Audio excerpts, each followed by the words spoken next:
Round two with Coach Riza. We're just going to head and dive right in. Riza, what is a reverse diet? Yeah, so a reverse diet is basically bringing up calories slowly. We're quite literally reversing out of a deficit and just back into your TDEE. So it's just a process of getting you out from a dieting phase. Thank you very much for enlightening us to what a reverse diet actually is. Because if you're listening right now, we cannot tell you how many questions we get on reverse dieting in general. And so we're going to get into the weeds all about this whole thing. And I love the definition, Riza, because it is so simple. We are just reversing out of a deficit. And so I think where there can be some disconnect sometimes with, let's say, a client starting with a team, whether it's DLG Nation or another team, they go into a reverse diet. Yes, that is possible. The other way to do it is, let's say somebody has been on a weight loss journey with a coach for a really long time. They're getting to the bottom of that cut, and then all of a sudden they have to reverse diet and add calories back. We can come back around to that one because I think that's the one that's easier to understand. But why would somebody, let's say I'm a client, I show up at DLG Nation and I have these goals of looking and feeling my best. I'm probably going to assume that's going to come from weight loss. And then I sign up with you and you're like, hey, we're going to go on this reverse diet thing and actually have you eat more.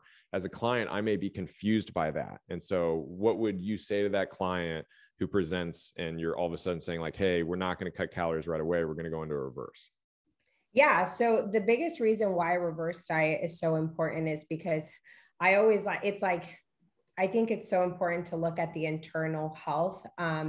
We as coaches cannot compromise your internal health over your external physical health. So we want to be able to get you in a good place with your metabolism. And the pushback sometimes we get is like, well, why am I then eating 1,500 calories and not losing weight if my, TDE is 2,000 calories and technically I'm in a 500 calorie deficit, right? And that's just because metabolic adaptation has happened. But so we want to be able to prioritize your internal health, also really your energy levels. A lot of the times people that need a reverse diet will come with also some symptoms that we can kind of tie back. So some women, for example, will experience like a low libido, brain fog, energy being lower, issues with their GI, so just not enough food that's happening. Some men are also experiencing even like, again, just low libido, extreme hunger, really focused on food. So we have to be able to always look at your health first and put you in a really good place before we can enter the deficit. So really kind of prioritizing that, I would say. You mentioned a term a moment ago, metabolic adaptation. I think that would be really important to define. So can you unpack what that means?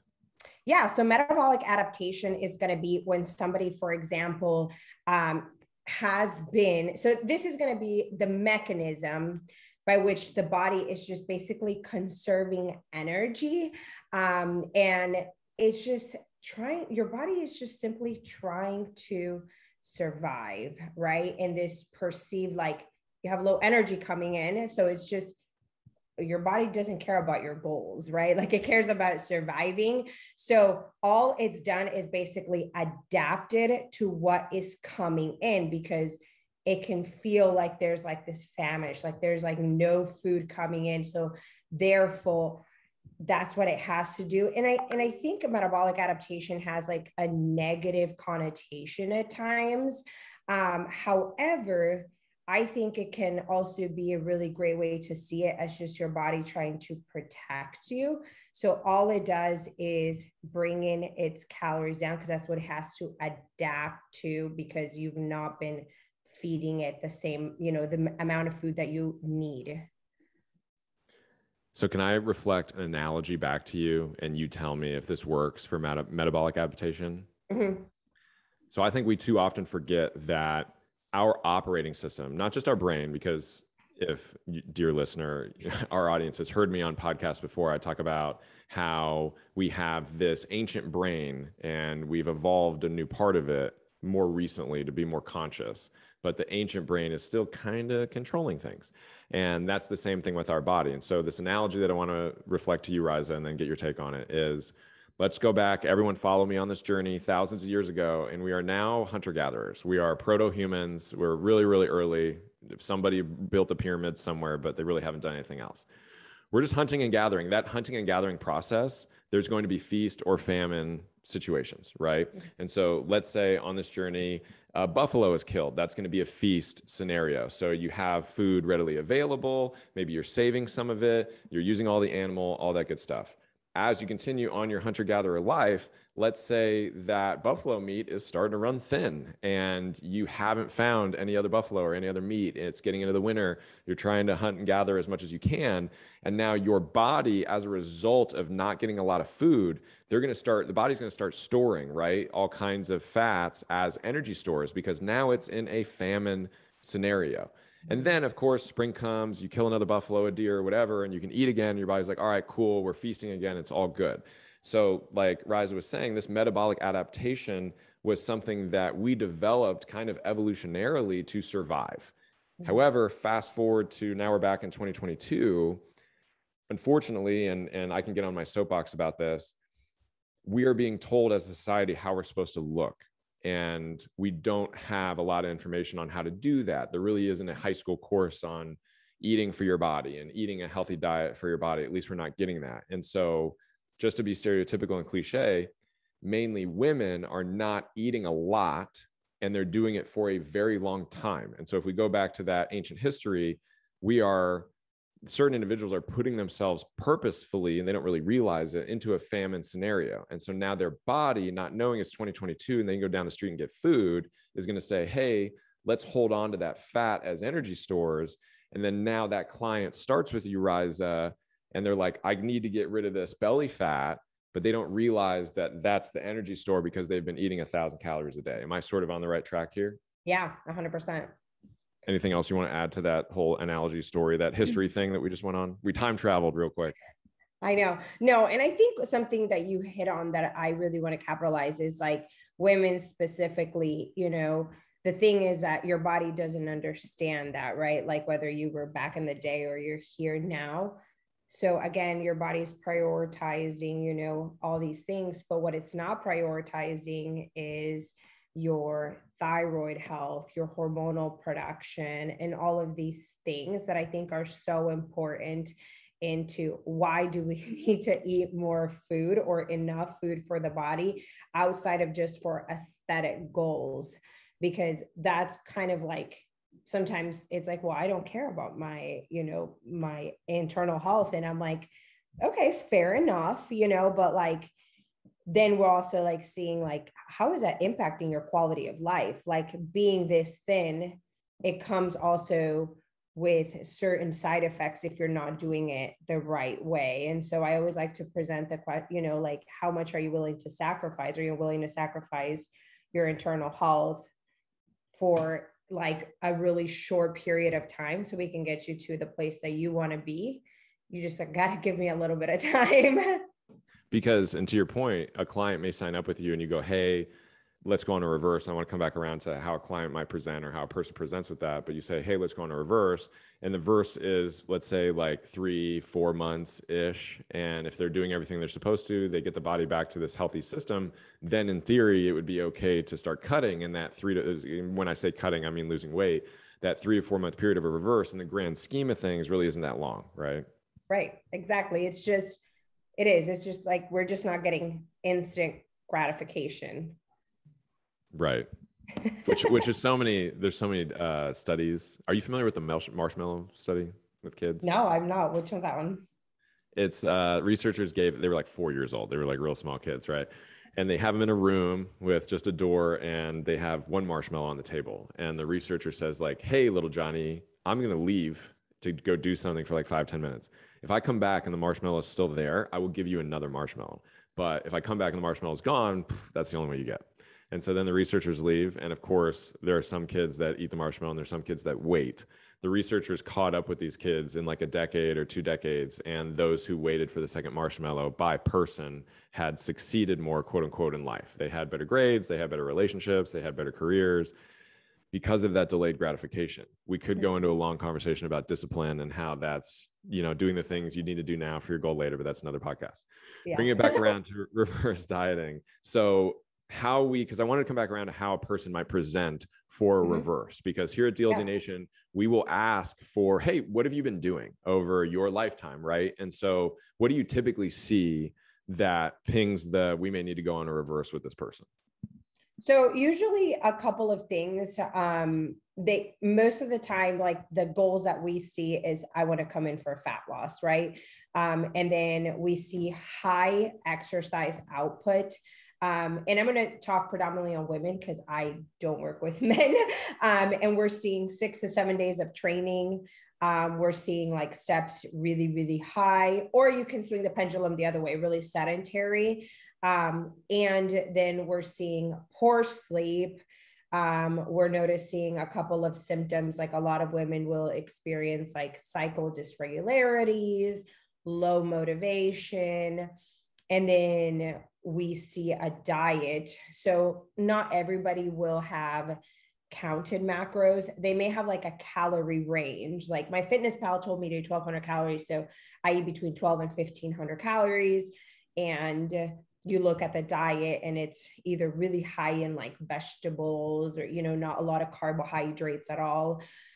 Or we do have the other extreme where, again, very low calories, but very of the more the processed 100-calorie packet snacks. And then just not a lot of movement, trouble, huge things for me. Constipation, extremely common in women. And they've never been told like that constipation is not a normal thing. And then just like feeling tired all the time, like no matter how much they sleep, they're tired. And then they could kind of attribute it to like, it's my hormones, when it really more than likely it's just, you just don't have enough fuel coming in. Your body's doing the best that it can. I think also we normalize certain aspects of the biofeedback that you just gave. So when someone's like, oh, I'm tired, it's like, I don't think like whatever, because I have a busy job, I'm taking care of my kids, like I slam coffee every day. So it's just like something that we all live with, right? ... And it's like, well, not exactly. I also agree with you, Riza, that, and again, this is me on my soapbox, women for the last 100+ years have been told what they're supposed to look like, quote unquote, but ... there's no way to get there. And for those people who have ever gone to Times Square in New York, you literally have skyscrapers, or Las Vegas on the Strip, you have huge buildings that have what a woman, quote unquote, is supposed to look like. For men, I think it's completely the opposite direction. I think it's eat, don't worry about it. We're all probably just eating way more than we should. And it wasn't really until the advent of social media that men started to see what the peak man should look like and start to experience some of the same issues that have plagued women for a century. And so that's kind of where we're coming from. It's not that the individual is doing anything incorrect. It's just that they, A, may not have the education, and B, may be a product of their environment via the advertising. Again, on my soapbox, we take it for granted that we were born into a world of advertising, like everywhere you go. And so we think it's normal, you and me. You know, I was joking with my parents over the weekend that they may remember when it was just like radio ads and like a billboard here and there. And then like our grandparents like don't remember any advertising, but we're surrounded by it. So that's why I try to tell people, like, if Riza hit on a few different things and you're feeling some type of way, like, please don't, it's not your fault. And so when a client starts with you for a reverse, and let's say you go through all of the data and they're like, hell yes, let's do it. What do you typically see over those like first few weeks, first few months, as far as not only their overall health and how they're feeling, but maybe their weight and how they look in photos? Yeah. So most of the time, weight depends on the person. And this is what I think it's really important to talk about. Some people need to gain weight. Your body that's just what happens. And some people may lose weight, or, they kind of stay. Usually physique looks a lot better, especially once you've kind of been through it, because energy is way higher. So their workouts are better. They're like actually taking more walks. Like I get a lot of that feedback. It's like, oh, I like went on another walk, or like I'm moving more. And it's like, wow, yeah, because there's more food coming in. And so typically there's a lot of positives I don't like to get clients to get hyper focused on the scale, because we're bringing in, especially carbohydrates in, and we know that's going to pull water in. And there's a lot of fluid balance. Like if you gain 2 pounds, it's not 2 pounds of fat, it's fluids, and your body's going to take a little bit of time to adapt. But always looking at like, what were the positives, which are those symptom improvements, energy improvements, like they can now chase their kids, they can now have bowel movements daily, they have their overall quality of life will improve. I will tell you, like most of them, pretty much all of them, their quality of life improved by getting your body into a better place. And that's a big reason why Riza and I wanted to record this podcast, is because we wanted to have something that was easily digestible for a client who shows up in DLD Nation and we're like, hey, based on the biofeedback, a reverse is going to be a really good idea for you. And I think rightly so, we get pushback because people are like, hey, I signed up for something else and now you're telling me this other thing. But we have so many success stories like what Riza alluded to. We actually have, I think if you're listening, you go back and check out the episode we did with Courtney and Kurt. They talk about the same thing. They showed up and Courtney was like, wait a minute, I was here for weight loss, but okay, I'll trust the process and sign up for this reverse. And then she said over the course of a couple months, all of a sudden she felt better. She actually looked better in photos. The weight on the scale really didn't fluctuate all that much. And of course, here in DLD, we preach that the scale is just a number. It's just one data point and a sea of data points. She bought into that. I think she was like, yeah, I was up like 2 pounds, but I looked better. I felt better. And then at some point she was able to go into that cut and start going into a deficit, and why she signed up. And so really appreciate you breaking it down, Riza, as far as a person who may start with us or another coaching team and then immediately need to go into reverse to get healthy. And then typically, do you see that where they hit the end and it's like, hey, congratulations, we get to now go on a cut and like eat less food? Yeah. And they're kind of like, yeah, now that I've gotten here, like, I don't know about this, I want to eat more. Yeah, no. And I mean, I've even been there where it's kind of like after being at like high intake and you're like, I can't even like fathom like eating under 200 grams of carbs a day. And I think too, something I wanted to bring up specifically that I see with the clients that we come on DLD, if you're like more in the functional health space, is how important a reverse diet is. So maybe you come in and your goal is not fat loss, right? It is to just get your internal health in a better place, your GI, to get your hormones balanced and all of that, because you have PCOS. And then you hear, I have to now go through this reverse diet. Like, why? Like, why does this matter? Because maybe they don't have, physique goals, and their physique, they feel great, but internally they don't. And it would be, all of these same principles apply to them, because if you don't have enough energy, you're not going to be making those hormones, because it's impossible. You're not giving the body the nourishment. I don't care how many supplements you take. If you don't have the nourishment, it's not going to magically just like, here's progesterone, like there's no food. Right. Well, thank you for breaking that down for us. I want to go into the other side of the coin, which is somebody who, let's say, signs up with us and then they immediately go into a deficit and cutting, like everything was healthy and they get to the bottom of that. What does that reverse look like? But anything else that you want to add for those clients who may start with us and immediately need to go into a reverse?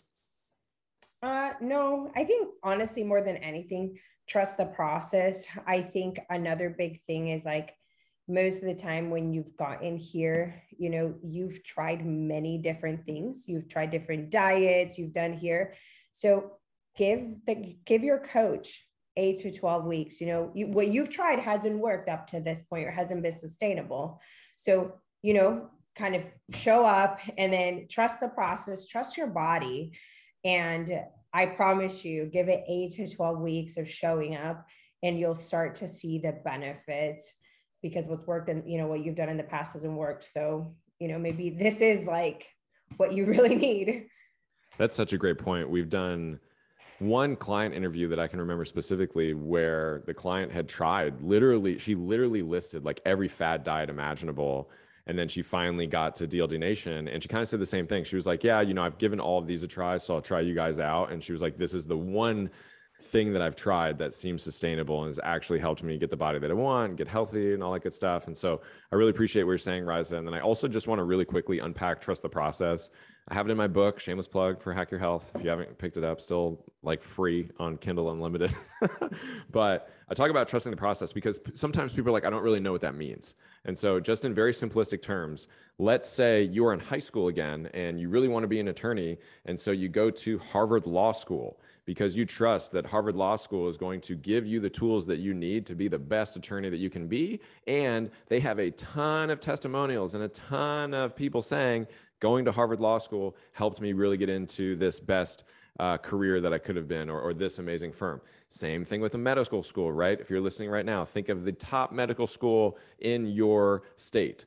People who want to go into medicine, they're going to go through that school because they trust the process, because that school has proven that they can place doctors at the highest level. They've proven that they can teach doctors at the highest level. That's the same thing we're doing here at DLD Nation. So we have a litany of testimonials. We have a litany of transformation pictures. And so that's where Riza is coming from, just trusting the process, because Riza has coached hundreds, if not thousands of people in her tenure as a coach. And she's seen the gamut and she's going to help you get to your goals as well. And so now I want to go to the other side of the coin, which is, let's say a client like me shows up and I've been, unbeknownst to me, eating healthy and treating my body really, really well. And I just want to lose like 15, 20 pounds. And so you give me amazing macros to help me lose that weight and go into a cut, quote unquote. And then eventually, after months, most likely, I've lost the weight. I'm feeling really, really good. And now I'm like, hey, Riza, I'm kind of tapping out of this whole deficit thing. You've helped me. And now I want to go into a reverse. What does that sort of look like? So we'll just start to slowly add calories to your, again, everything goes based on your TDEE. So your non-dieting TDEE. And so this is to reverse any sort of like metabolic adaptations that could have occurred from dieting from, a long time. I think something that's really important is what happens after the diet, right? What comes next and why is it important? And that's where we can prevent any like excess weight regain to happen, because we're doing it in a controlled environment, slowly looking at your biofeedback.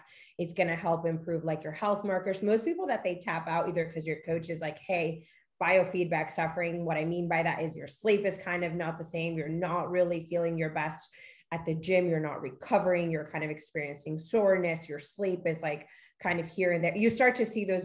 That's why we ask these questions in our check-in, right? Like the biofeedback, because that starts to clue us in.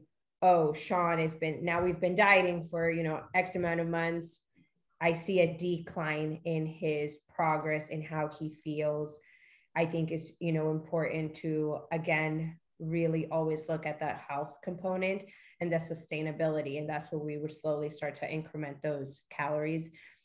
And I would say it depends person to person. Like I kind of gauge the client. Sometimes you can do like a recovery, like fast reverse, but that could mean that more weight can come on faster because you're just like literally adding food in.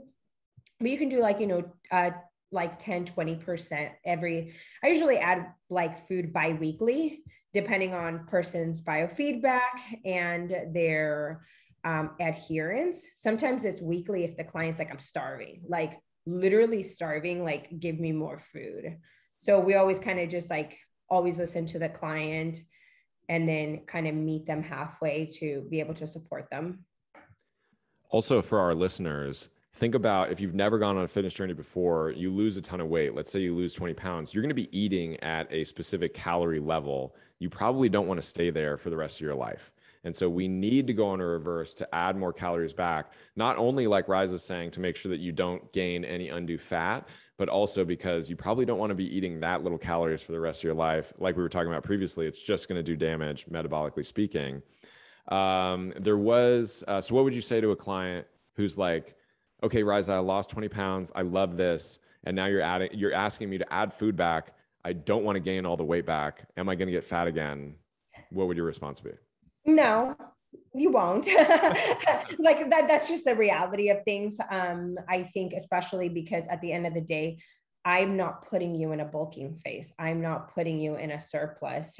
Your TDEE is calculated based on you specifically, the movement that we've given you, that, you know, your training. So all of these components, even like if you have any sort of chronic illness, anything like that, everything is individualized to you. So as we add calories, I'm not putting you in a surplus. I'm simply taking you back to where your body needs to be. And I'll kind of add, like, if somebody pushes back, it was like, well, I don't want to, what would happen? Like what you said, well, you're going to hit metabolic adaptation at low calories. And if you ever want to lose weight, you're going to have to reduce like 20% off of that. And then you're going to be eating nothing, you know? So it's just not like, from a sustainability and a quality of life like standpoint, it just doesn't make sense. The word that you said earlier that stuck out to me was incrementally. And we've gotten that question a lot, not only my clients, but on mindset support of I've cut and I've lost all this weight. And now my coach is adding food back. I don't want to get fat. If we stop and look at the data, let's say I'm the client, let's say I was eating 2,500 calories to start, and then you put me in a 500 calorie deficit. Now I'm at 2,000. Let's say over the course of the rest of my journey, we drop another 300 calories. So now we're at 1,700.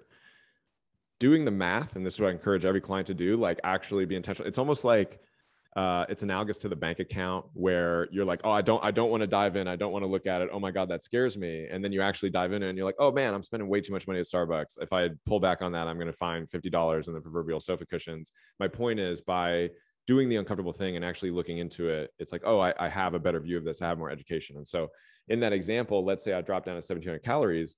Riza on her reverse with me is probably only going to add max 100 calories that first week. And so now I'm at 1,800 calories. So if I look, I started at 2,500 and I had a specific looking body, and now I'm at 1,800, maybe. Like, that's still a 700 calorie difference. I'm probably not going to gain a ton of weight back, right? No, exactly. And if you may see the scale fluctuate, it's just going to be fluids. Like it's you did not gain fat overnight. Like I that's just not happened like with 100 calories. So very special cases, because this happened to me. Also, reminder for our audience, when I went on my bulking journey, I got up to a tick over 240 pounds, and then I dropped down to about 208. And I was suffering from, I woke up hungry. I went to sleep hungry. I kind of had flu-like symptoms. My training was abysmal. I was not enjoying it. And so my coach was like, okay, cool. Time to reverse. I started to lose weight. My coach gave me more food. I started to lose weight. Why is that? Why is that? You know, that's such an interesting. So you started to lose weight when you were at lower calories or higher calories? So I got down to 208 on the scale, Yeah. and my coach added more food back, and I went down to 207. And then he was kind of like you every week. He was like, oh man, like your body is just adapting to this really quickly. And so then he gave me more food, and I was like, stayed at 207. And then he gave me more food. And then I finally started to inch up 208. And so again, it's a very specific and unique case, but that person who hits the bottom of the cut, you give them food and now they lose more weight. What's exactly going on? Yeah. So mostly in anything, you're probably still obviously in a deficit, right? You're still in that. That's like the biggest thing is like, if I can't have, like when people say I'm in a reverse diet and like I'm eating so many calories and I'm still losing weight, well, you're still in a caloric deficit. You're still in a caloric deficit. We cannot be in a surplus and be losing weight. But a couple other things that I think I kind of touched on is like you add more food, and what we see is people's NEAT increases and their, you know, all of that, which is so important. So they have more energy, they begin to move more, they begin to exercise harder, and those kind of things really matter. And we also can see some of like those hunger hormones, like internally, some of your, like your thyroid may be improving, you know, all these things are happening. So you're still in a caloric deficit. I'm not saying like you being in a reverse diet and adding more food and losing weight, that is how we lose. That's a fat loss phase. You're still like in a, you haven't gotten to your maintenance calories. That makes a lot of sense, that I was eating lower than I was supposed to be, even deep in the cut. And then we add more food back. I'm still at a deficit and got to add more food back, add more food back. There are a couple terms that I think we should unpack really Yeah. quickly. One is TDEE. What is that?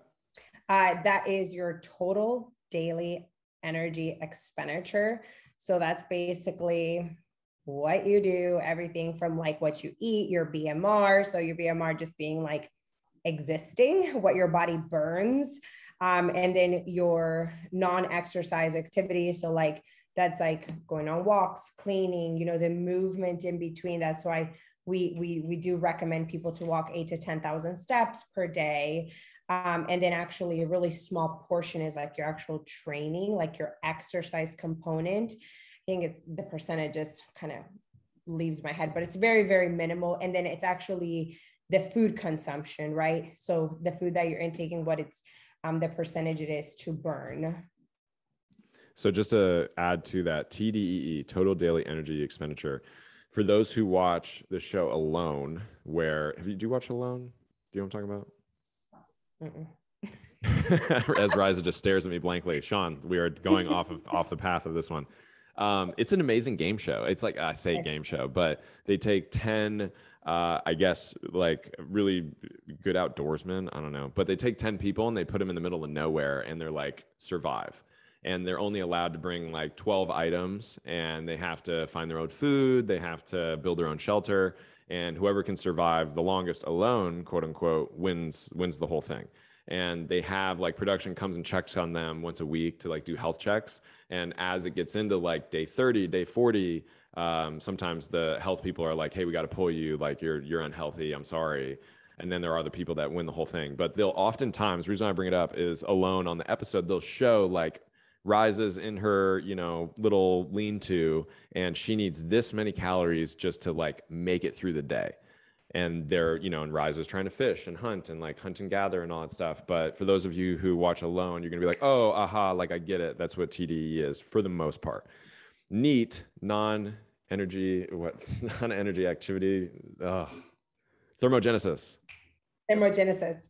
Yeah, that's that's the one in NEAT that I'm like, oh, the first three letters are super easy. And so what that means, like Riza said, is walking, chewing gum, fidgeting, blinking. Like literally people who are in bodybuilding competitions who go on tremendous cuts, they will not blink as much. They will not tap their feet as much. They will not fidget as much. And so all that stuff is NEAT.